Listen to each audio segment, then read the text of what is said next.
We went bankrupt and we left Montour. And we moved into Ben's house, and that's part of the story. At Ben's house, they wanted to sell Ben's house. So we made an offer. And then the people that we made the offer to turned it over to their lawyer. He found out that we went bankrupt and sent us an eviction notice. From their house? From their house. And so that was when, then we had no place to live. Then it got really scary. And so we talked to Jim Macer, who was an attorney at that time, really a good friend. Name again? And he made arrangements with them so that we wouldn't get evicted. And then it was just very short after that the property uptown came up for sale because they were evicting the lady out of it that had bought it through beneficial finance. The house in the... And what was going on in that property right before that? Okay, she had tried to run it as a grocery store and had lost everything she had. She came from Texas. She lost everything she had, and it just got really bad. And so because Peggy and I were feeling bad about her being evicted because we totally understood what was going on with her. And Beneficial had agreed to sell us that property for $18,000, wasn't very much. And then but we had to pay $200 a month, no down. We just take over the payment. But because we felt bad, because we was going to have to move into the house, we had to get the lady that was in the house set up in a place to live because she had a retarded daughter to take care of at the same time, and she'd had no home to live in or money. So we made arrangements for some people that had a mobile home just out of town for her to live in so that she wasn't out in the cold. And then we moved into there. And then that's when we started working on that part. And at that point I was working in town and Peggy was babysitting kids. And we were trying to get everything put back together. What were you working on in town? I was welding in Missoula. I'd drive to Missoula. Oh, in town, you mean in Missoula? Working in a welding shop in Missoula, yeah. Uh-huh, yeah. Welding. Yeah, and then that's when... I did daycared then. Yeah. I daycared 5. Yeah, 5 or 6. 5. I got paid $2 an hour per child, so I was making $8 an hour, which is more than I could make anywhere else at the time. Yeah, it's good. And that included their lunch and sometimes supper if their parents had to work late and stuff. And we knew, all the kids knew me and I knew them. And then so I started doing, to keep them organized, I did preschool for them. And so I had packaging. State helped me have the packaging to do preschool. And so we would start and we would have quiet times in preschool and then we'd have playtime outside. And I did that for quite a while. Yeah. Till they started school, all of them. So I just, went from my kids going to school and then had all these little kids come in. Now, when you bought the property through Beneficial, what was your intention for it then, or your dream for it? Because you weren't... Place to live. Place to live. But you didn't live in that place. We did. We did. Oh, you did? That's right, because you got the place for the woman to live. Yeah, because we'd gotten evicted out of this one and we moved into it, and it was okay, so what we did was Mary and Jesse's, we finished 1 bedroom. What condition was the house? And you talked about the condition of the store. What was the house? There were no walls. They had beat the walls out so that it was just studs, kind of, and it was lath and plaster. Do you know what lath and plaster is? No. Okay, it's a form, anyway, lath is a short board, and then they plastered it and stuffed it with plaster, which is, it was like a concrete plaster. And they had just beat them out so that it was just a mess. They hadn't cleaned them out. They just beat all of them out. The concrete pieces? Yeah, and the lath. And the lath. And that was the people that bought it to try and run a restaurant. They were going to renovate it. Awful. Run a cafe or a grocery store. Grocery store. And so the whole house was, so what we did was we did 1 room, 1 bedroom for the girls. so that they had a comfortable room to be in. Was it a two-story place at that Two-story. time? It is, Okay. Yeah, yeah, it was it's the upstairs. same as it is was right the- now. It Okay. was the only room in it that wasn't totally beat to pieces, and we was able to get it in Was pretty a- good was shape a pretty bedroom. quick, yeah. And we put the girls in there, and then we did a second bedroom so that they could have each their own rooms for studying and stuff. And then we made a makeshift kitchen because there was no kitchen, there was Oh, my. no sink, there was no nothing. And so we kind of laid it out at that time. I did a design on how I would like the house to be. Yeah. So we enclosed the back porch and made it the kitchen, which it still is. And we insulated it and everything and made it the kitchen. Okay. We made the kitchen that used to be the kitchen, which needed a lot of work done to it. We fixed the floor in it and we made it the dining room. And then we opened up the wall that was dividing it because of a lot of small rooms. And we made it the living room. So it was a open living room, dining room with a beam. And then the other room downstairs, what they had used for a bedroom, we made it into a den. But Howie and I used it for a bedroom for a long time before we got our bedroom done upstairs. Okay. And then we refinished the whole entry and we put in a water closet or a half bath. Had there been no bathroom in it before? It was, There was one barely functional when we got it. yeah. And it was downstairs where you come in the front door. And so we just made that, the half bath, put a toilet and a sink or whatever you call that. No shower or anything in it. We'd had a shower at one time in it that you had to get to from somewhere else or whatever. Anyway, and then we built the big bathroom upstairs and made it a full bathroom, which had a tub shower and double sink, and that was upstairs, and then we just had a half bath downstairs. And we had 3 bedrooms upstairs plus a full bathroom. What were you planning to do in the beginning anyway with what had been, with what is now the cafe building? We had, okay, so we always needed a cafe downtown. Okay, now actually I'm going to go back farther because it seems to me when you first told the story, you gave a really good history of that building. Like what was, it had been the store? Yeah, it was our grocery store for years until it, And who ran it? Neff's. E.R. Kilburn was the first one to run it. Uh-huh. And then Neff's had it, well, they still had it when you and I first got married. Neff's had it one, Yeah, Joe Neff was running it. right. And then His father had had it before him. And then as soon as, when the highway went in and traffic got easier, people just went to town to buy their groceries. They quit using the store and they closed up. So that's pretty much, when you Senate's- come in, that's pretty much the state of the building. Right. And That's, it Senate's- had been lively and active and important in the Yeah, town. and then over a short period of time, it just went to nothing. People Okay. bought it for a grocery store and couldn't make it work, and those were the ones that had tore the walls out and everything.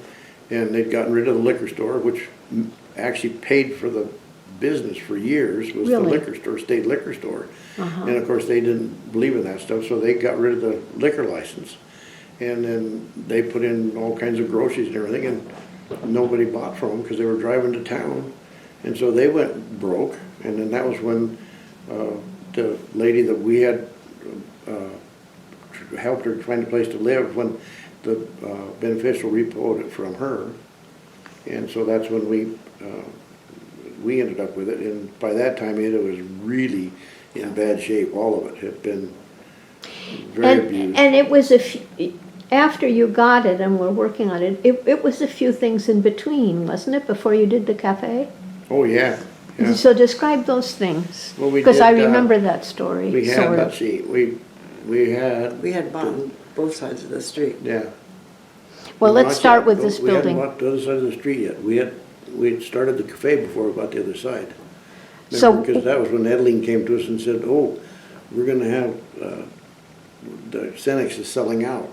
Right, But that was, we had to, because Edeline was there when I came. Yeah, they were, it was still But Centers. go back to because I remember stories about little transformations it went through before it became the cafe. Well, yeah. Didn't you have Well, somebody with a business there? We leased the front part out. We built a wall and we leased the front part out and put in an extra bathroom for the state because they used it for an office when they were working on Highway 200 for a couple of years. And wasn't I'd it? had my products and stuff in the back In the room. back, So yeah. the state was in the front room and had their own bathroom.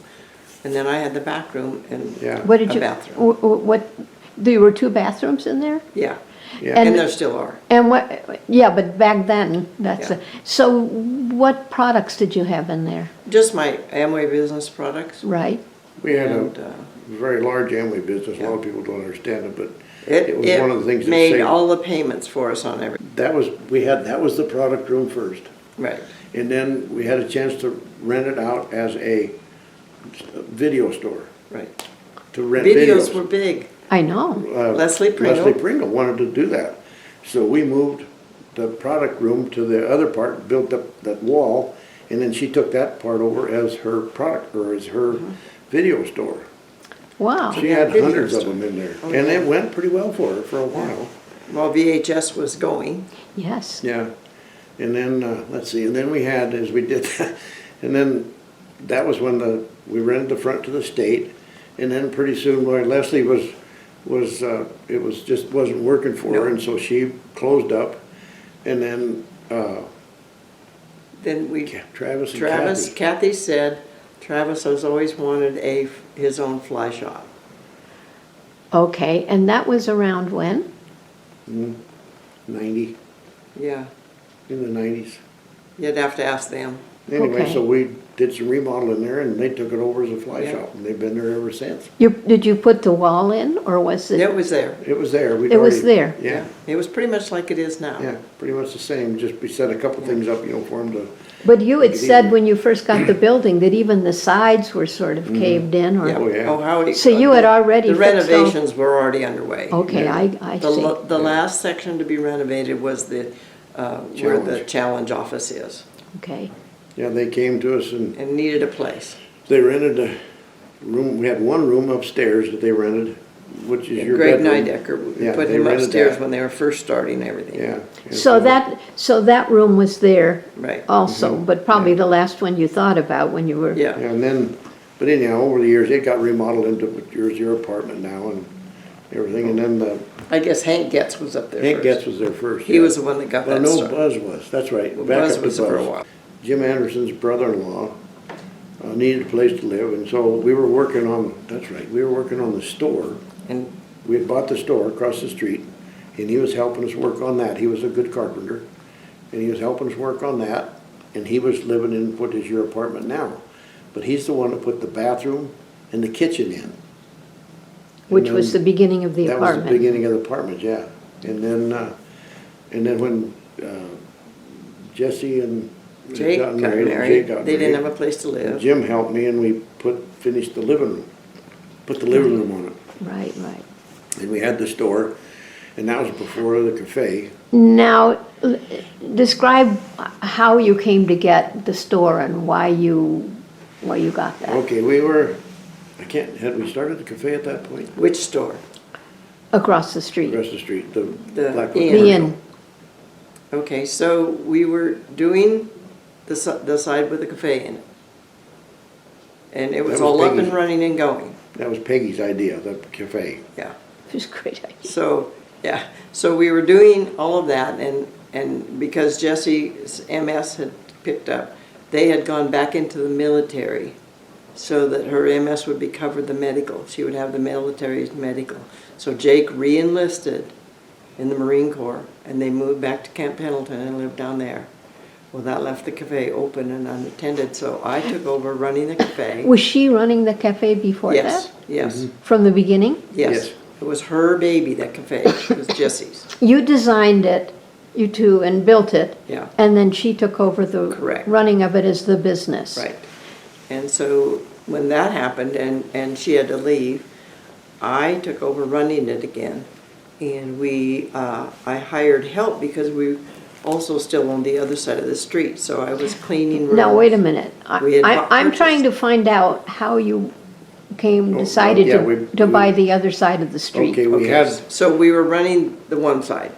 With the Okay. cafe, we had remodeled it, it was And done. Jesse was yeah, running and the Edlene- cafe. Edlene Davis, And who then you Lee knew, Davis Whom I knew. came across the street.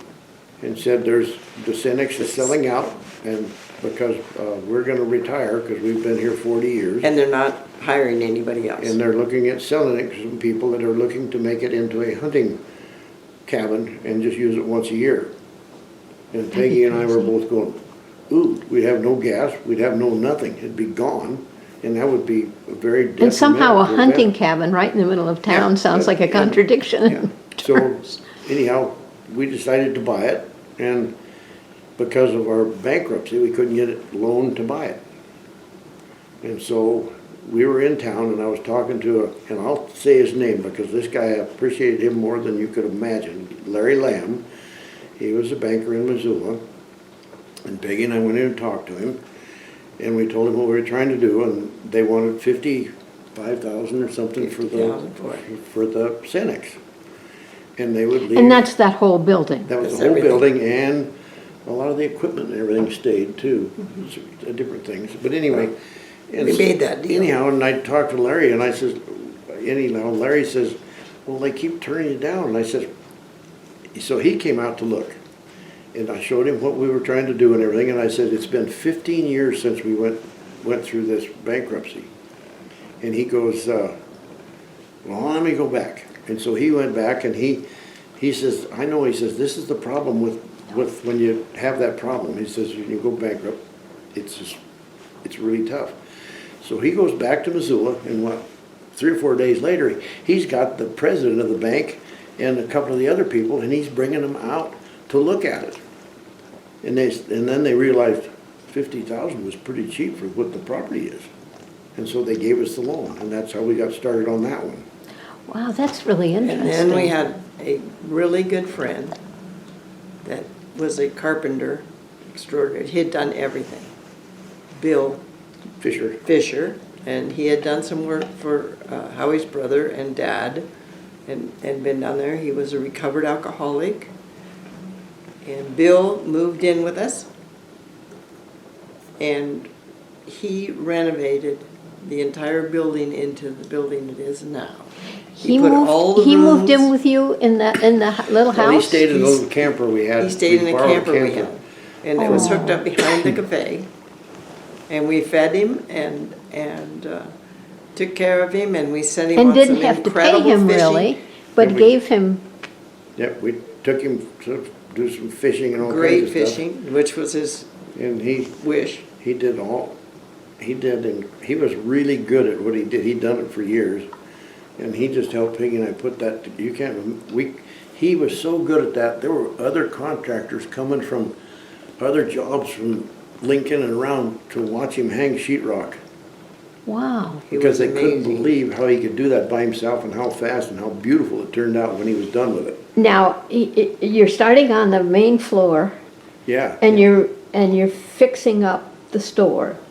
No, we actually did most of the rooms first to get them up and running. Yeah. Oh, did you? Yeah. You wanted to get the inn And going? we did the first room. And that was totally Peggy's idea, and I didn't Yeah. think it would work, and it did. We did the staircase. We had to turn the staircase around first, and there were some logistical things we had to do to make it a store and the inn separate, because we wanted that. Separate them, yeah. Separate them. And our first customer that stayed in the first room we had that was made livable was room number 2, was Jay Probst. Yeah. Really? Jay came and stayed with us, and he was our first customer, and he went through all the construction and up and down the stairs and stuff because he didn't have a place to stay in when he was out here. So he just lived in the dust and the construction, and he was our first client in the inn. And so were Jay and Uh, John and Farrar, John and Jan Farrar. Right, yeah, so Oh, but that was later when we had the rooms done. Yeah. because they didn't have, I You mean, they were didn't have building their downstairs homes. room, you had the And upstairs rooms first. And so we had a number of people that would come stay in the inn that became locals because they were building their homes and didn't have a place out here to stay that was close enough Oh, while they built their interesting. homes. So it was kind of fun. It made us, it got us to really know some of the people moving in, you know, quite Oh, well. That's great, that, And we had commercial people stay, like the people that were putting in the underground cables. We had a group of them stay, and I did 3 meals a day for them, and they lived with us, and they started calling me Mom, and I knew it was time for them to leave. And when you say they but- lived with you, they lived in the cafe, or lived in the inn, but I did them 3 meals a day. and where did you cook? Where was the kitchen? The kitchen is where it is now. Oh, that's right, there Yeah. is the kitchen. Yeah, the kitchen didn't change, and That kitchen for a was, long time, we did it as an inn that I served breakfast always. so you went over there from here and cooked I up breakfast? went over from across the street. We were in the 2-story house then. Right, right. And so I went over from across the street and would do breakfast. And like I said, for the construction guys that were doing the underground cable, fiber optics and stuff, then I did 3 meals a day while they came through and did that. And they were with us for quite a while. Staying at the inn. Yeah, At the- yeah, they had, it was full with them. But does that mean that they Several also months. paid you? I mean, Oh, they paid us needed very a well residence. because they paid for meals and everything. Wow. And they were privately contracted, so, yeah. And Yeah, that was, it was. we did that with different things. We took Yeah. care of them and they stayed. Now, Anyway, on the building, it back up a little bit on the cafe, or on the hotel when we was building it, we was having an awful time getting enough money together to do this, because there's a lot of materials and Yeah. things to do, and we're struggling, you know, trying to figure out what to do, and Peggy gets this thing in the mail that looks like a check. And it's, looks like, you know, you get those in the mail, you know, deposit this and $50,000, blah, blah, blah. And she said, do you think it's real? And I said, I don't know, see if you can deposit, see what happens. So she took it to the bank, and it was real. And it was a check from Beneficial Finance for $25,000. And we didn't know it, but we were in on a lawsuit against Beneficial Finance For the interest. because they had charged it too much was interest a common to cause people. lawsuit or whatever they call it. And so that was how much interest that we had paid that was illegal at that time, and we got it back just as we was trying to figure out how we was gonna keep things going to get this hotel built. And that gave us the money we And that needed, gave us the money to get it plus going. a loan from a friend. As I said, your story is all good news, bad news, good news, bad news, Yeah. good news, bad Then it news. started, good news kept getting better. Then that's when it started coming Then together. things started getting better after that. Because your places were beginning to flower, so to speak. Right, yeah. They were They were becoming kept- viable And they were businesses. viable businesses and paying their way and making us a living. And once And that started, then we were okay. But it was funny how the locals would go, well, what are you gonna do with it? Well, we're putting in a restaurant. Who in the world would ever want to eat here in Ovando? No kidding, that's what they'd say. But we got it done, and it got really busy, and it's still busy. And then when we started on the hotel, with Peggy's idea on the hotel, who in the world would ever want to stay in a hotel in Ovando? I mean, you guys are nuts. There ain't no way you're gonna make any money at a hotel. Well, the dumb thing was full almost all the time. So, From the get-go, so it before we was, even had it finished. Yeah, before so it was not a hotel when Adeline and her No, family had They it? lived in it. It was their living quarters. So the Ovando Inn is something you really We did that. started. Well, it The was- Blackfish, Oh, no, originally, it was a boarding house or an inn. No, It was originally it was a saloon. a saloon. Yeah. another With a saloon. big open right. room upstairs, from what the old timers said. But then in the 20s, But what did they do with the open room they used upstairs? to have dances and stuff up there. Right, right. But then in the 20s, Aaron Hitchcock's family bought it and made it into a hotel. And it was What was it called? called, what did they call that? I can't remember what they I can't called it. remember. I had to have okay, to look it that's up. But all right. anyway, but there's a sign we've got in the museum that says. It was Cooper. Yeah, Cooper's. Cooper's Hotel. Yeah, and it was, the rooms were 50 cents and up. Yeah. But the rooms were still in there when we bought it, the way they had them, and they were 9 by 9, 9 feet by 9 feet square, and they literally had cardboard walls, the full length. Yeah. And there was 5 rooms upstairs And old sash windows. a toilet with a sink and a toilet. That was it. That's fascinating. And it was, Bill Fisher did wonders. But we ripped all that out. Yeah. Bill, Now, Bill Fisher, again, he was the one He who was was the living one with you did the here. remodel, helped us Yeah, with the Isn't he remodel. that- came up and did it, and we paid him $200 a month, and then Howie's brother helped out by paying him a little bit also. And I fed him, and we gave him all the greatest fishing he could find anywhere. Such happiness. Oh, it was, yeah. And he lived in a pickup camper out our back door, Wow. Well, you'd be out your back door, or out actually. your back door. Out my back It door. used to Yeah. be parked right there, parked right there, and that's where he stayed. Yeah. And the employee, And then he where used- of course, Leanne parks now. Yeah. Yeah. Then he could use our house for the showers and bathrooms. Right. So when does the cafe open? About. Let's see. She's going to be open, when did it open? Yeah. Yes. Carson Well, was let's what, see. 2 or 3 years Carson old? was, about 2 years old when they went south. And we had started the cafe. And he's 22. It was 95, Yeah. I don't know, somewhere back in the, yeah. Really, Yeah. then? I think the cafe got going in the 80s though. About late 80s, that'd have been pretty Late late, 80s. yeah. That's when you opened it. Yeah. Now, and when you opened it, you were not open in the winter, were you? No. Wasn't it No, a new only in thing the later? summer. Who was running the store and the inn? We were. We were doing both sides of the I was street. doing tires and all kinds of stuff. Peggy was cleaning rooms and working in the restaurant. I was washing dishes over in the restaurant. And The cheapest thing we did was we hired somebody behind the till, is the first employee we had, Yeah, and the help in the cafe. So we hired for somebody to help us run the till while Howie was doing tires and stuff. Across the street? And then I ran back. Because that was part of the business Yeah, that and you I did just out of that would do the building. breakfast rush in the cafe and get that done, and then I would go do the rooms. So did you close after, No, in between? no. Who was It's- watching it? well, The we had- person at We the had people till? hired to help in the cafe. Okay, I see. Okay, so then I would take off from the cafe, being the extra help there, because we had a coffee bar in the cafe too, And you were making pies? and I was making pies. And I made them at my house and at the store and at the, and anyway, it was wild. We were running Talk about working, kind of like 3 businesses at a time. because you had the inn, you had the store, and you had to supply the store.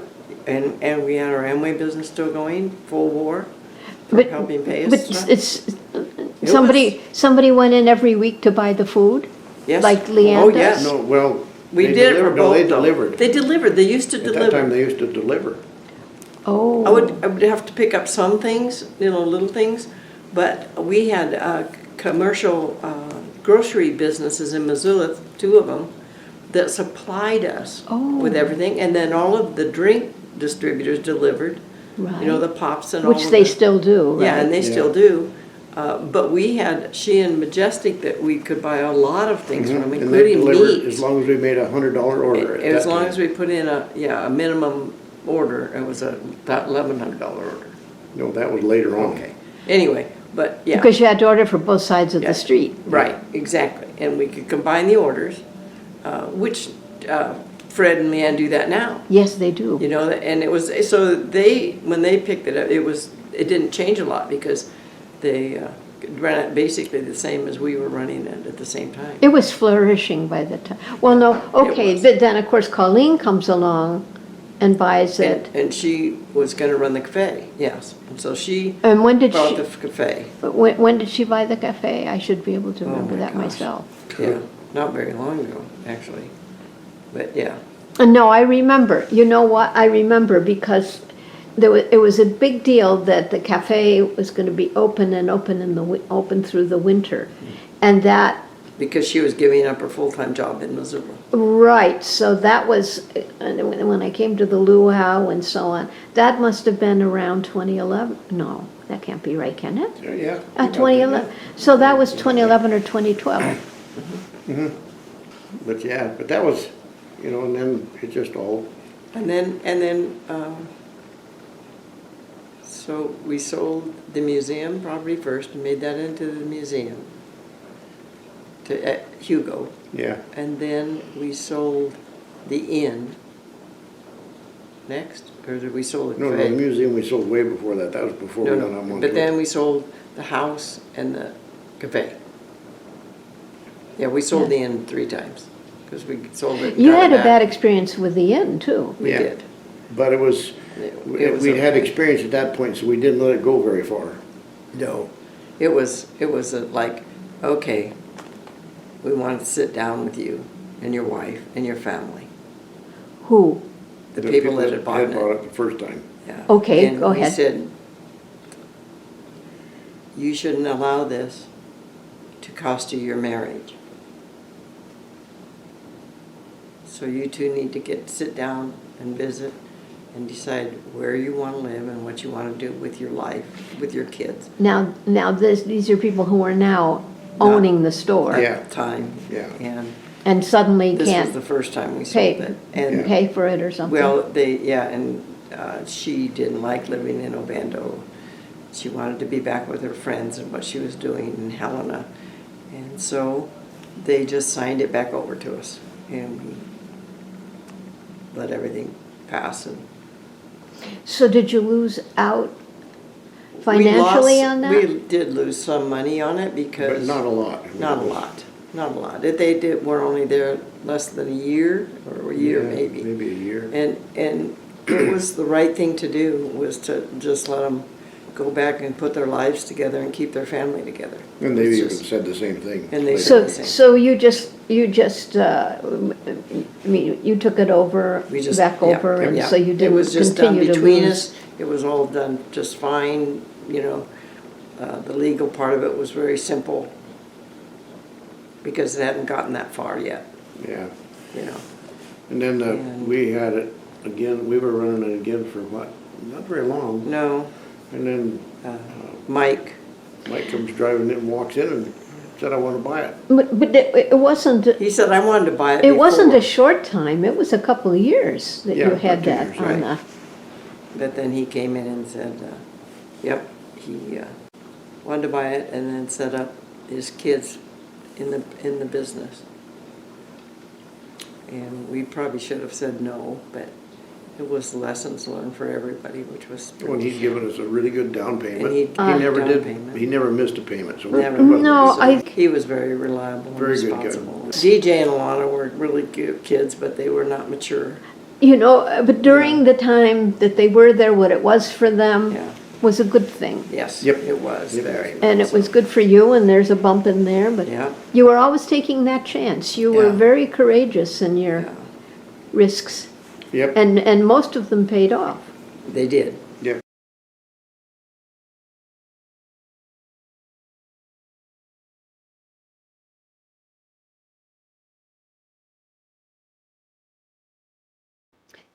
When you owned the cafe, describe the kinds of things that happened, for example, your Thanksgivings.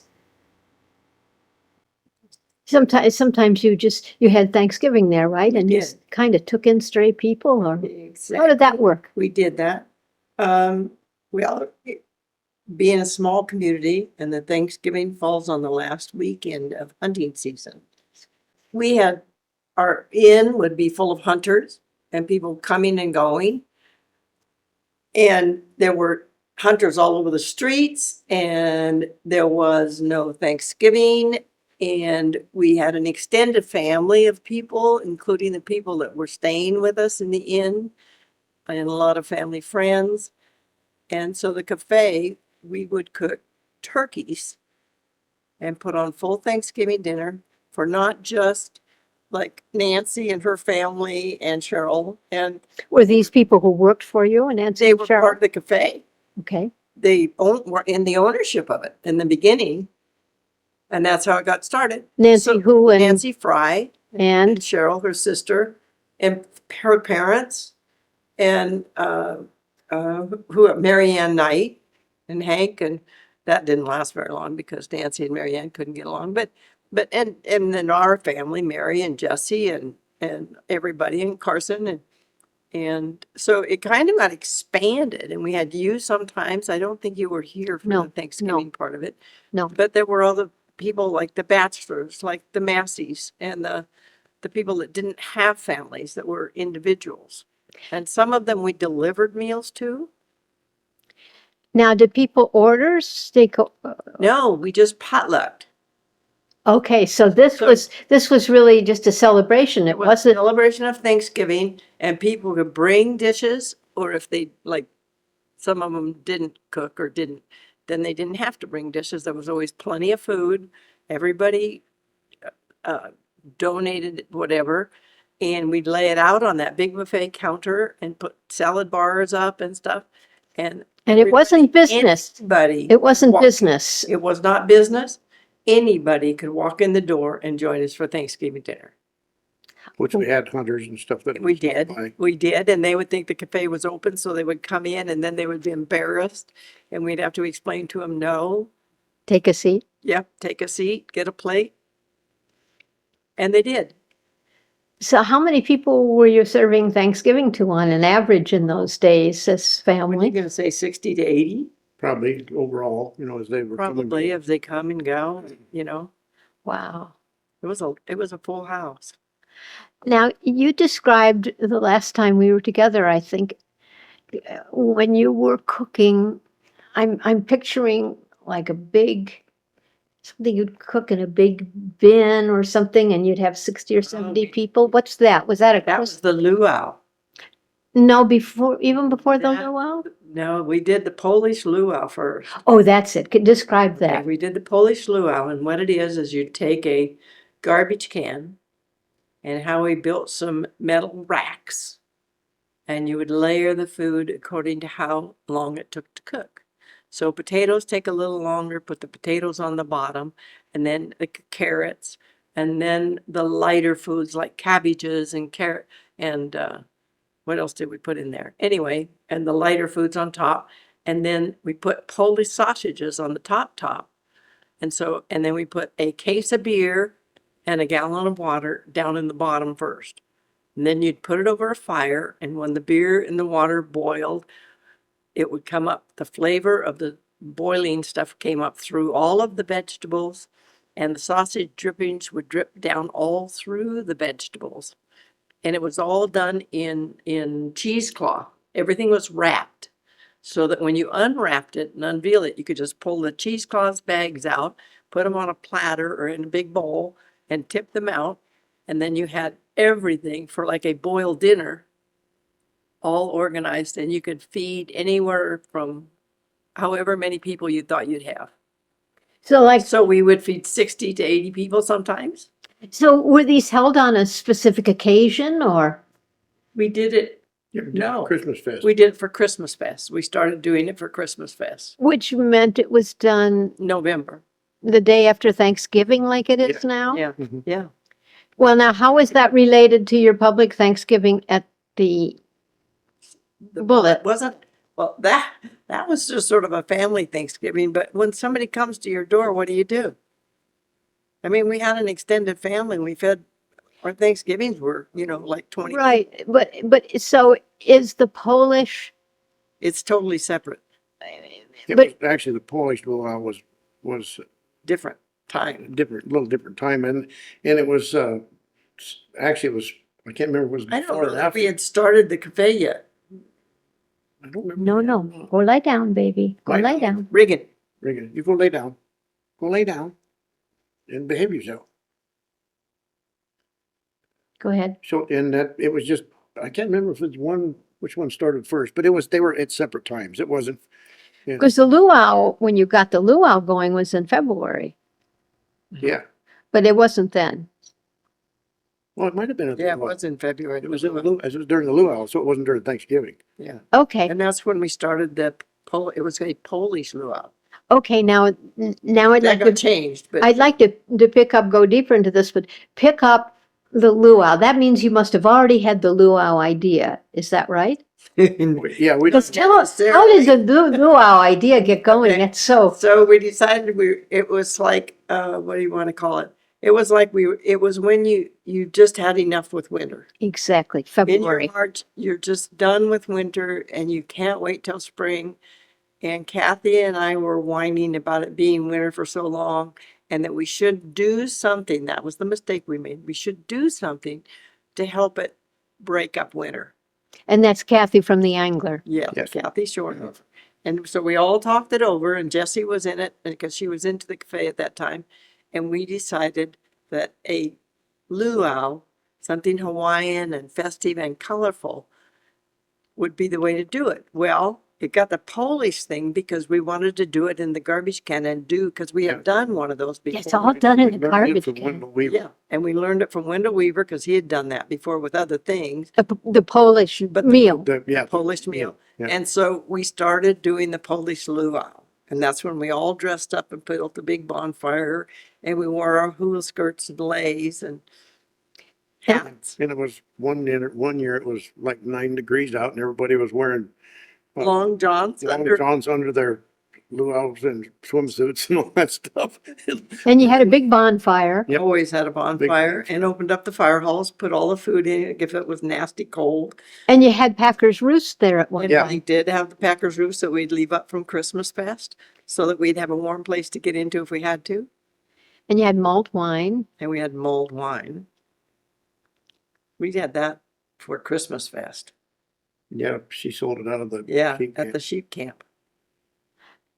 Okay, so you had, and maybe we should go back and ask how Christmas Fest started.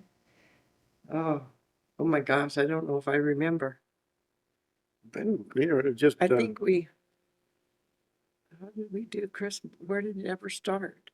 It was another one of those things of us people going uptown, you know. well, it was, dead of winter, not much going on, so we decided we needed to do something to bring people in. And that's when we, Oh, it's Thanksgiving weekend, and so that was our big last hoorah, was Thanksgiving weekend, and then Ovando became incredibly quiet. So to make the most out of Thanksgiving weekend, we started Christmas Fest because it would start in Thanksgiving and start Christmas season. And then Ovando pretty much kind of shut down other than the store stayed open in the inn. So was it over time that crafts were included? It did. Yeah. It took a little time and then everybody said, well, why not have our vendors? And people wanted to be vendors in it. And there was no room for them in a tent downtown because we had quite a few tents and people set up downtown in different buildings to sell their crafts. But then somebody said, well, I will take on and we'll open the gym. And then that's how that got going. And what about Cowboy Claus? Cowboy Claus came in with, years, first or second year. second yeah, year, it happened fairly soon. And we set him just like we do now, set him up in the museum. museum. And the first Cowboy Claus was, who did the first The Cowboy? first one. Claus? We've even had one with a natural beard. Who was that? Grew his beard out white. They created that one. I think Leroy was even a Cowboy Claus once. Might have been. Remember Sue and Leroy? Sure, Yeah. sure. Yeah. And whose idea was that to have I a think it was cowboy? Kathy too. I think, And yeah, it's a trademark of Ovando. We've got the Yeah. trademark rights. Fine. yeah, we did the rights to Cowboy Claus. Wow. And have, And did he always come down Route 200? Oh, yes. Oh, Yeah. yeah. That was the advertising. It brought people in off the highway. Because they would see They him, would see him and come in and want to know what was going on. and the sheriff would come behind him to protect Yes. him. Protecting. Yeah. Always. We always had to let With the sheriff's flashing department lights. know. and we used to have gunfights. Yep, we used to have And gunfights in the We street. had to kind of quit those because it got to a point where It was scary. it was not scary for us. We were having a lot of fun and we used to get drum big crowds, people come to watch. we'd break the windows out of the old store and throw dummies Ones out that were there, already just cracked. like in the movies, you know, shooting all over the place and carrying on and stagecoaches and stuff going around but then it got too many Somebody people. showed up with a gun, Somebody showed up with a gun, wanted to join in. A real gun. a real gun. And then it started happening in places like Tombstone where they have their gunfights. Now they have to have their gunfights inside a fenced area because people started showing up with loaded guns wanting to join in. And so that kind of, we And quit. so we had to finally quit because we were afraid that somebody'd come in and somebody may get hurt seriously. You know, the last one was the one with you and Craig. Yeah. The Craig was at. That, and we lost Craig. I It was know. a hard one. Yeah. I know, but the good thing was you were so prescient because you asked me, well, no, you didn't ask me to do the tribute at the end of it until after he'd passed away. But we really, he was kind of featured in it. Oh, it was awesome. Yep. And then afterwards, as I was making it, I guess he must have passed away in that period because you asked if we could Yeah. put a special tribute at the end Yeah. to it. And we had, we played it during this Christmas fest at the store, right in the museum. You played what? That video you made of Craig. Oh, you did? Yeah. Oh. We kept it rolling. Oh, that's great, because that was a We fun, looped it, so. yeah. people have enjoyed that, and Yeah. I don't know how many, it's had a lot of views on Mhm. YouTube. Okay, so I think we have Thanksgiving, we have Christmas Fest, and the luau, which was such fun. Now, I'll make sure when I do the final one that I have pictures, of Yeah, Kathy's this pictures is of the awesome. luau through the years. Yeah. So that will demonstrate it Right. just about as well as anything.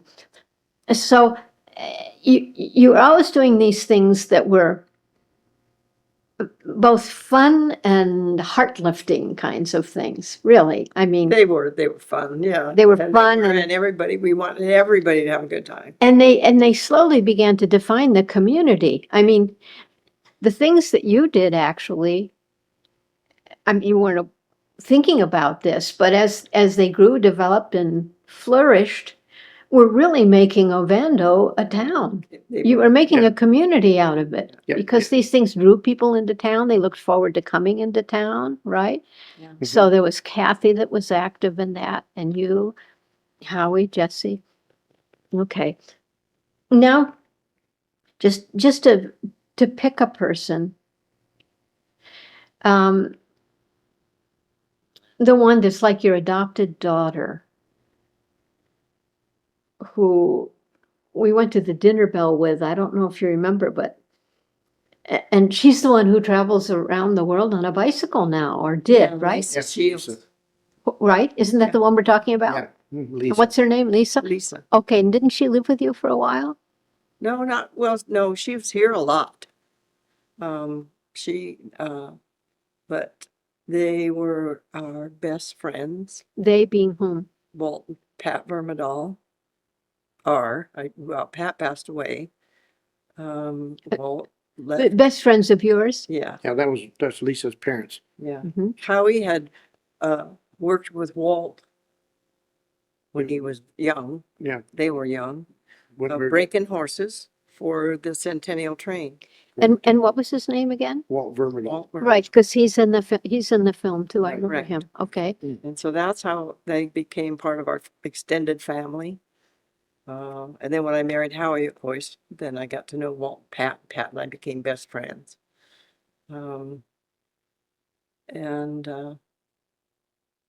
Yeah, and then they split up, and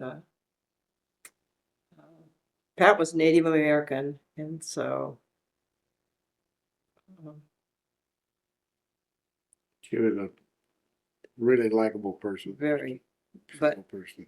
a deep person, in-depth person, and she killed herself. And how many children did she have? Two girls, Rhonda and Lisa, Rhonda and Lisa. and And then an adoptive son, John.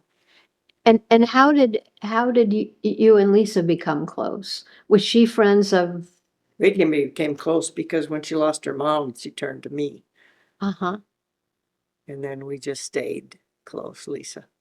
And Rhonda turned to drinking too much and. But so Lisa became like a second daughter, Third became daughter, her yeah. third daughter. But Lisa always was. We have pictures of the kids growing up and being with us, and yeah, Yeah, they spent a lot of time they with Mary spent, and Jesse. yeah, too. we spent a lot of time together. Kids. And there were others who had spent at least some time with you. I mentioned the young man. What was his Yeah. story? Darcy Brunette, Darcy. and he stayed with It us. was the same thing. His parents were getting divorced and going through some really rough spots, and so Darcy came and we had. I don't even know what it became. We tore it down, burned it. But anyway, we had a little cabin, We just Really? got over the hill. and there. it sat over the hill.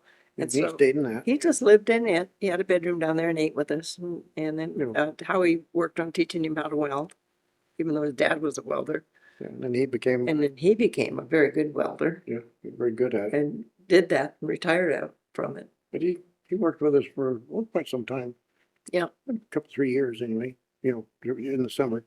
yeah. Well, he was going to high school. and Yeah, stuff. when he was going to high school. So he was part of the family when Oh, he yes, was. his family. He stops by all the time when Yeah. he works for the underground, wire locators now, and he's through here all the time. He always stops us and sees us. Checks on us. Brings Brings us us fresh fish. He's the one that brings all the salmon. Oh, nice, It's Yeah. wonderful. nice, Brings all the nice. salmon. Yeah. And what other people were in a sense in that category of your life? Old Kids. Bob Cook, Bob Cook lived with us he lived with us, and he worked forever. for me. He worked for, He welded for Howie. welded for us. And he stayed in that little cabin over the hill. Yeah, And, and in our guest room. and I think Jim stayed in it too, didn't he? A And little bit. Jim, no, not too much. Not too But he much. was here He a was lot. He was here a lot, yeah. I was married to 3 guys. I was married to Jim and Don and Howie. And we did everything together until they finally got married, and that worked perfect then. You were freed and only had Yeah. Oh my one goodness, I husband. finally had, women friends to go with all the men. Yeah, they were always at our house. They were at our house on the cabin on the flat They were on a regular basis. They were in the house here, they was everywhere Yeah. with us. Yeah. Which meant you were cooking for a lot of people sometimes. Yes, Sometimes. I was pretty smart though, because I canned a lot of things. Like, I loved to can any wild game we got, which we ate a lot of wild meat. And so I would can it, and I found somebody gave me the little hint that if you put one little piece of fatty pork in with the raunchiest, wildest game flavor, it totally mellows the flavor out completely. Really? Mhm. And so I canned a lot of meat, and it was delicious. And then I would can, when my garden, I'd grow potatoes, and that you get all these potatoes that are the size of like a, silver dollar to a quarter. Mhm. And I would scrub them down and can those, and all the little carrots, that aren't too big to peel and stuff, and they're small. I peel all of those and put them in jars and can them. And I would just I could put a stew together with dumplings on top in 30 minutes and feed 60 people. Wow. She got really good at it. She was good at it. Just Yeah. add some herbs and a little thickening and. That's one thing I learned from being around Susie Grassi Mm-hmm. is that you're always, when you grow up on a ranch, you're always ready in a moment to feed maybe 30 or 40 people, whoever turns up. No, exactly. And so that's a special skill of people in ranch country. And my farm. mom did it often, and so, yeah, she was always, of course, coming from a family of 6 children, it's common to cook a lot of food. Right, So there's always a plate or 2 for more. right. So what other people became part of your, whether they lived here or not? I know that you helped a lot of people in one way or another, either giving them your Well, friendship or Okay, so helping them. when you, like, when we were in the store in the cafe business, when you had a family come and they were going, just say, not that Native Americans, but they would stop in Ovando to gas up because it's a long ways between gas stations. And so they would stop, and you knew they'd have little kids, it'd be, and the kids would be hungry, and you knew that they had not eaten since early morning because they were coming from so far and going so far.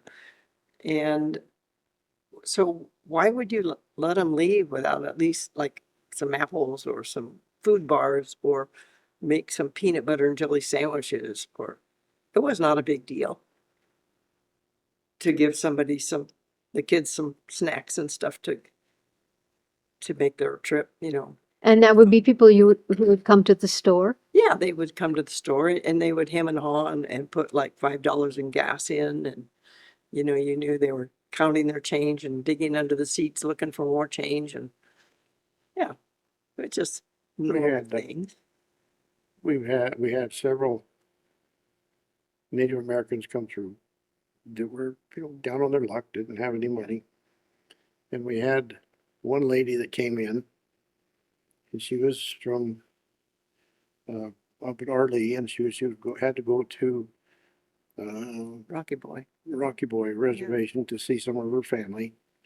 And one of her friends or family was passing away or something, and she had to get there, and she had a flat tire. And so I fixed it for her, and she says, well, I don't have any money.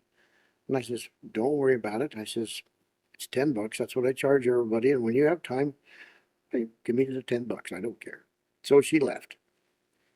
And of course, you figure you're never going to see these and people then again. probably, It didn't matter. oh, it was probably 2 weeks later. Here she comes back through and wanted to give me $20. And I says, no, it's $10.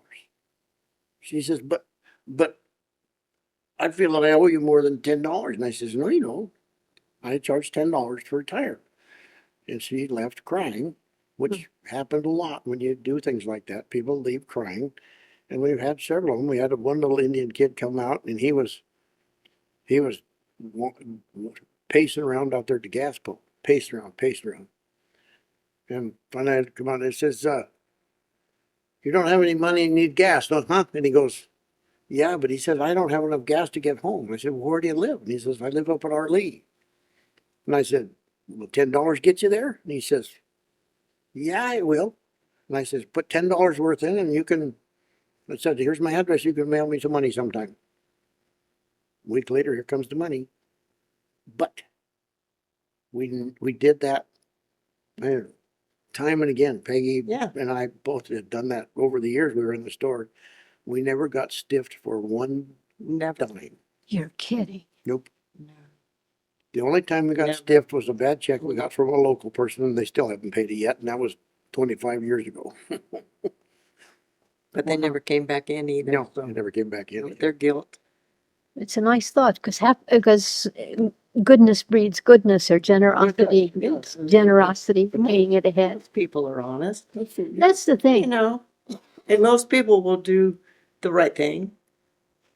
Good thing, well, and what was funny is we had a lot of experiences, Peggy and I, when we were in the store, and we both had a lot of experiences where people left crying. Mhm. And we were in there one day, and anyhow, I was talking to, I think it was John Farrar, and I was talking to him about that, how people, we do things for them and they'll leave crying sometimes. And the guy comes in and John's still standing there. And I can't remember what the situation was, but anyhow, the guy needed something or something, whatever, I couldn't remember. Oh, I think he was looking for family. And so I got some of the stuff out, on the books and everything we had there in the store. And I got him a picture of one of his family. And the guy started crying and wanted to know what he owed me. And I said, you don't owe me anything. That's just a copy. And so he leaves crying. And John goes, that's what you were talking about, isn't it? And I said, yes, it is. I said, lots of people leave crying. If you treat them right, they leave crying. Yeah, this sort of leads us into something else that I wanted to bring up, which is just exactly that, what you were able to do in the store and still do it through the museum, but where people would come in looking for someone and you would be able to help them with that, whether it was, tell some of those stories, because there were several. Well, yeah, there's lots of them, if I can remember them. But it's just, people would come in and they'd look for, where so-and-so lived, and you could tell them how to get there, looking for their family. One of the things that we did over the years, and especially with the museum, is we've had people, it was amazing the amount of people that homesteaded in this valley. Yeah. I mean, it was incredible. And their ancestors are always coming in looking for something about them. And at this point, I mean, it's been, how long's the museum been open? Oh, Several years. yeah. But at this point, between myself and Peggy and other people that have worked the museum, Yeah. we Terry, have never turned one of them away without some kind of a tidbit of their family. We've Even- always been able to find something for them. even if we had to take him up and walk the grave sites and see if we couldn't find them, and we're doing everything we can up at the cemetery to get every grave marked, Uh-huh. and we haven't gotten them all yet, but as people show up, and with the paper trails we have, we can sometimes identify ones that are unmarked, and then we'll have them. See, because they had, it's like the Old West. A lot of the grave markers up there were wood, And they've just a just wood headstone, gone, rotted and they away, rotted away. And so, or a wooden cross that just disappeared. yeah, so it's, we try to help people with all that kind of stuff, here in town. And it's not just me and Peggy, it's Yeah. a lot of Oh, people. no, the community. Everybody has always Yeah. been that way. You were just in a good position at the store because Yeah, peop- right. that's where Sure. people would automatically Yeah. come and Come there, ask, right, mention a name, Yeah. yeah. and The one that we like to talk about the most is the lady from Washington. Yeah. What was her name? She stayed with us in the hotel. Peggy and I couldn't figure out, here's this lady. All by herself, cute By herself. dress to the nines, Silk hole, I mean, she was dressed in nylons. diamonds. I mean, just, you could see this lady had a couple of bucks. Didn't fit in Ovando when you Didn't saw her. fit at all. Well, and so we asked her, and I said, well, what brings you to Ovando? She says, well, I own some property here. And I says, well, really? And she says, yes, I own, I forget the names and all that stuff. And I go, so I get through the book and I said, oh, you own, it's up by, a piece of property up by Ron Neagle's. So I took her up there and showed her, it's a lot there, and she still owns it. She still owns this little lot. It's 30 foot by 100 foot. And she says, well, I thought it was part of a ranch. And I said, no, this has never been part of a ranch. It was planted out in the 1800s by Simon or Ovando Hoyt. Plowed this all out. She said, well, I always understood it was a ranch. And the name was, let me think, what did she say it was? And then she was trying to think too. Anyhow, and I said, oh, that homestead is out at Two Creek Ranch. It's, over here on the other road. And I was talking to her about it and everything. And anyhow, it turns out, and she says, no, wait a minute, that wasn't the right name. It was Weltman. And I said, oh, I know where the Weltman place is. I grew up there. I know exactly where that is. And so and then it started getting busy at the store and I couldn't go. And so I explained to her exactly how to get there. So she takes off and she goes, she's up there gone for an hour or two. And she comes back, she's got stickers all through her nylons and stuck to her pleated dress and everything. And she found the old homestead. And and I says, you should go up to the graveyard and look around. I haven't got time to go with you, but you need to go up to the graveyard and look up there. So she's gone for, I don't know, 45 minutes, an hour, and she comes back. She's crying. I got big tears rolling down her cheeks.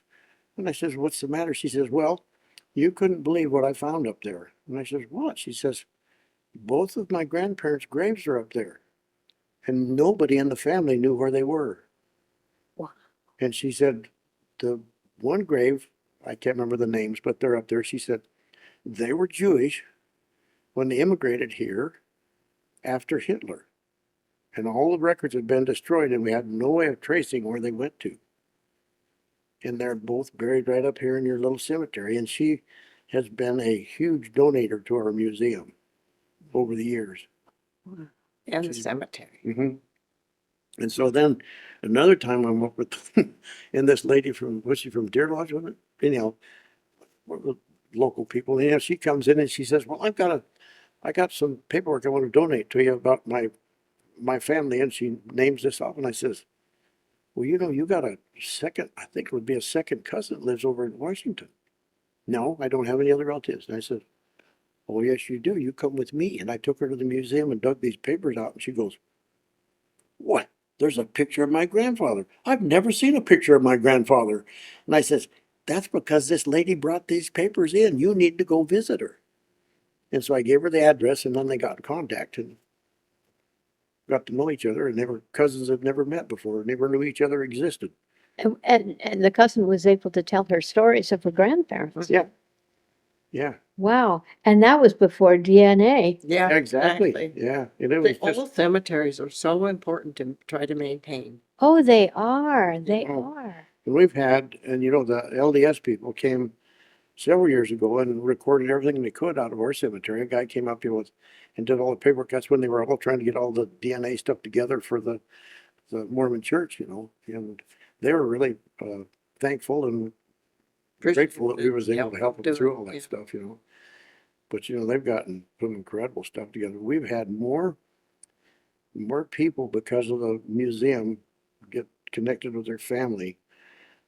It's just incredible. And then it's like the Harry Morgan. I don't know if I've ever told you a story about the whole thing on Harry Morgan. Tell that story. We had, Peggy and I were at the store, and this little guy comes in, a little short guy, little round He face. booked a room. And I asked, can I help you? And he says, no, I don't think so. I'm just here to I was looking for my grandparents. And I said, well, who was that? And he said, well, Harry Morgan. And I said, oh, Harry Morgan was very, very well respected around here. I said, he's, you know, in fact, he says, come with me. So I took him upstairs to the Harry Morgan room in the hotel. And he goes in there and he starts bawling. And he turns around and he says, excuse me, but he said, I didn't think anybody cared. And I said, of course people care. I says, especially here, because he was highly respected here. And so that's how we ended up with all some of Harry Stuff from Harry Morgan, the guns and all that stuff. You got to get books to some if they're family members. Yeah. That's we contacted amazing. most of them. But did you? Yeah. And so they know about the book. Oh, yeah. And we found out since then that through the book signing up there that that was Ernest Morgan. He passed away. Yeah. And so Ernest. is John. He passed Didn't you away have a year Claude ago. too come here? What's that? Didn't Claude come here too? Yeah. I The think son he did. Claude? Yeah. Yeah. And then, but that's just how all that stuff gets started. And then like when we had the book signing, I heard that guy shows up with more Harry Morgan stuff. You know, but it's Gun. just all because of just putting stuff together for people to make contact. Yeah. You know, and treat Have them it fair. available. Yeah. But it's pretty great, again, from a quote town of 50, even if it's 100. Yeah. It's pretty extraordinary that you can have this pool of resourcing Yeah. in the community for other people coming in. I mean, it's one of those things, as I said, that Oh, makes it a exactly, yeah. special place. Yeah. But you've been a big impetus for all of that, a big The source of all museum's been a that. real joint Yeah, it effort has. in the It's been community. a lot of people. A It lot of is people are amazing. quiet. You know, you don't understand much about them Yeah. in the museum, but they spend a lot of time and work in there. Right. Yeah. You know, it's just the main reason that Peggy and I were so prominent because we were so close. Yeah. You know, and everybody else We lives were out handy. of town. And we were handy, and so they'd just come Right. They'd drag send us them over down there, to you know. us, yeah. Right. So that's, you know, yeah. So, but it's like, and I'm sure there'll be more things show up that'll be exciting too. Well, just in doing the Harry Morgan work, you came up with the letter, the whole incident that's in Elmer Keefe's book. Mm-hmm. You know, that you have a letter, as I was explaining that to John Farrar, you know, how neat that was, that, because he had read Elmer Keith, yeah. Elmer Keith, Yeah. he had read that book, and he remembered that story, and I said, well, did you know that your museum actually has a letter that a man sent a copy, I don't remember the man. Oh, yeah, right, yeah. You know what I mean? Because it's a letter between Elmer Keith, who writes to the brother of the deceased man in that story. Right, yeah. Years later, and says, you know, I really want to tell you what I know of what really happened on that day. And you've got a copy of that letter. I mean, you've got some really important and unusual things. Just one last question here. Were you ever able to determine, someone asked the question, who are the Morgans that are in the cemetery? Were you ever able to sort that one out?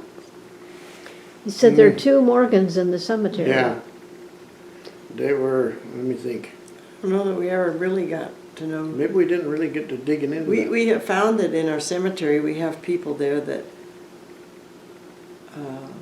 I don't know if that was their families, just put up headstones and put ashes in, but That's possible. nobody has any recollection that they're ever from this community. And they're not that old of But markers. we had some So we had some that were from Sealy Lake. Sealy Lake that just brought their family down here because there was no place. And it was at- cheap. And it was inexpensive here, so they just They buried their wouldn't- they family and put up wouldn't, headstones here.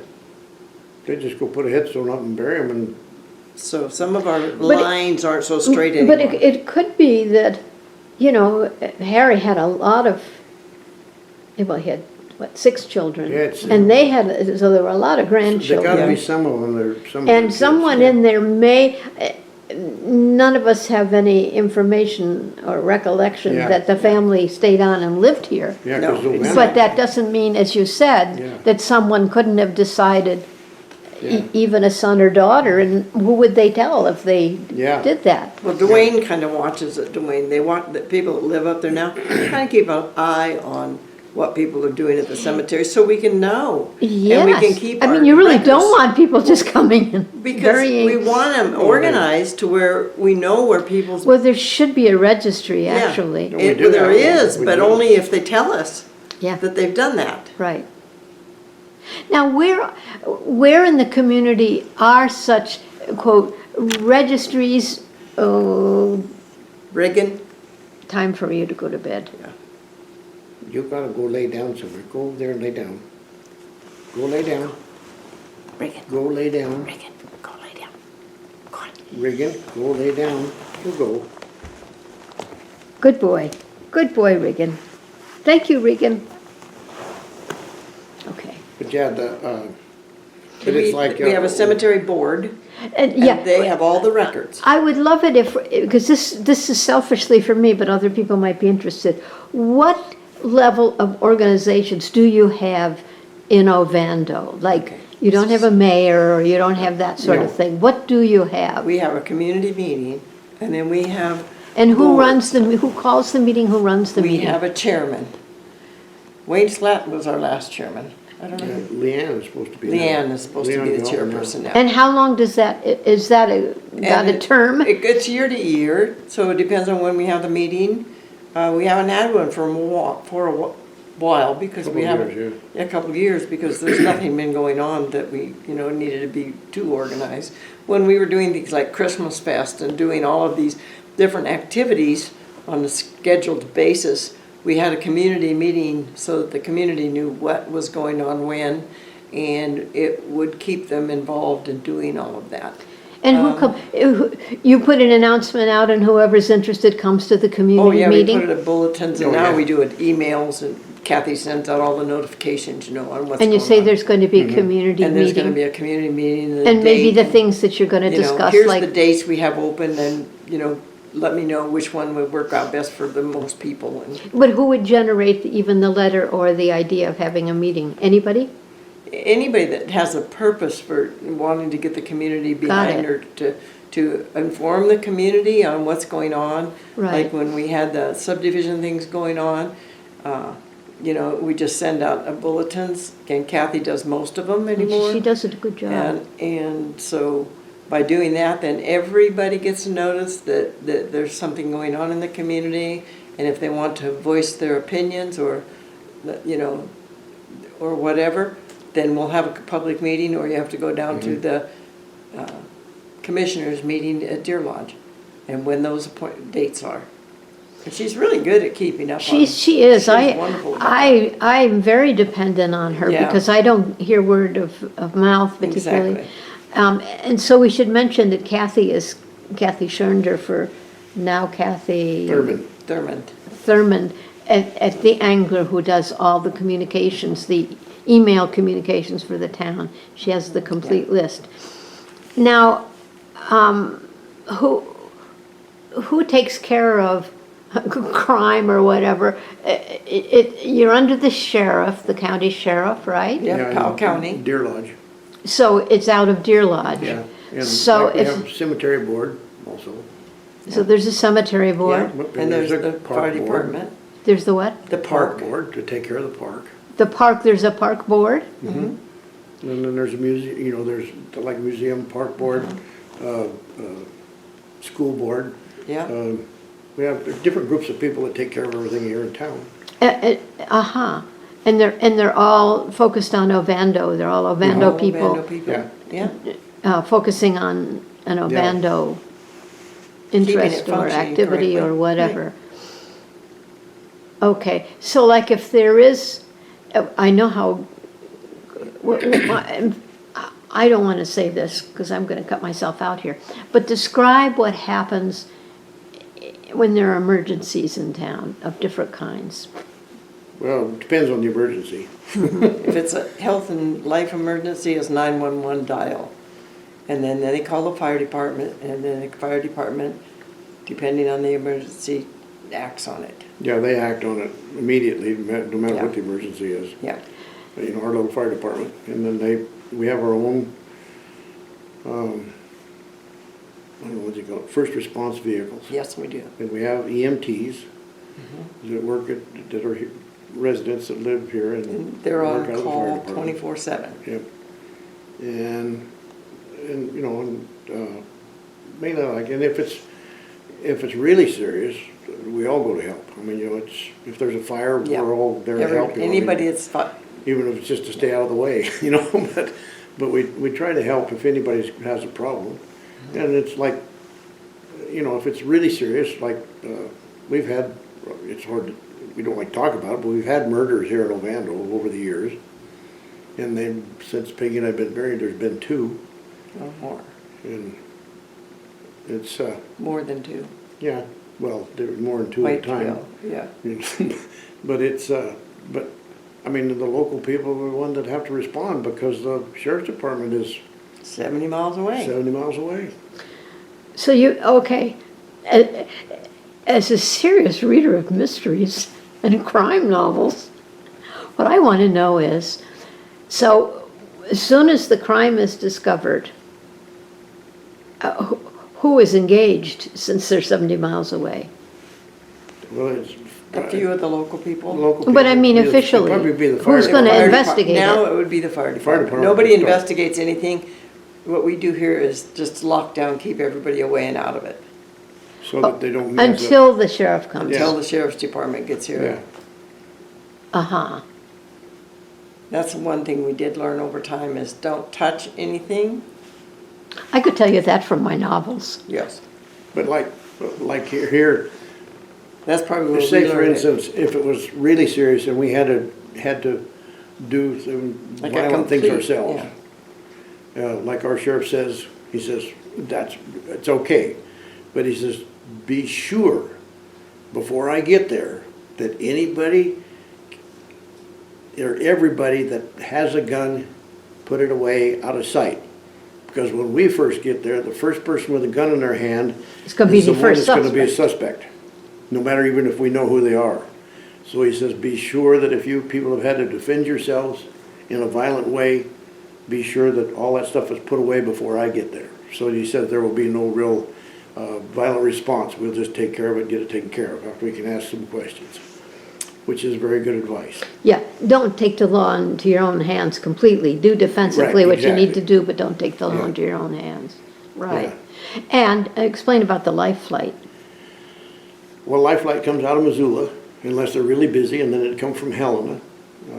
We've had that happen a few times. But meaning, if to do this in order, because it really helped me when Jesse explained this to me. Okay, so a person, let's talk about medical emergency in Ovando. Call 911. And then, 911. You and don't then call what the happens? neighbor or the fire department, you call 911. Because that's the way our system, fortunately, that's how our system works. They dispatch the EMTs locally. And there's EMTs in Helmville and Ovando. So if one of the two or both will show up in either location. The interesting thing about the EMTs. And then, And Okay. then What do they have do? radio contact with Life Flight, with all of the emergency people. So if, So now explain in here, under what circumstances is Life Flight called and what does Life Flight do? That is determined by the EMTs, and then if you need a life flight because it's a life or death situation, then they will land as close to the site as possible. Explain what Life Flight is. Life Flight is a non-profit helicopter service. service, and it is all over. And it takes, describe where it takes them.